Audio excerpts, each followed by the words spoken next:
সাবধান, সামনে সংস্কার কাজ চলছে। আজ দেশ স্বাধীন হয়েছে যাদের হাত ধরে, তারাই আজ ঝাড়ু দিয়ে দেশ পরিষ্কার করছে। আমরা কোনো রাজনৈতিক দল চাই না, চাই শিক্ষিত নেতৃত্ব। যদি না পাওয়া যায়, ছাত্ররাই দেশ চালাবে ইনশাল্লাহ।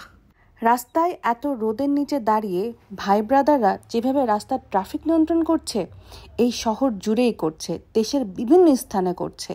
এই দৃশ্য পুরো জীবন দেখার সুযোগ না হলেও এটুকু আশা করি রাস্তায় গাড়ি চলাচল এমনই থাক এখন যেভাবে চলছে।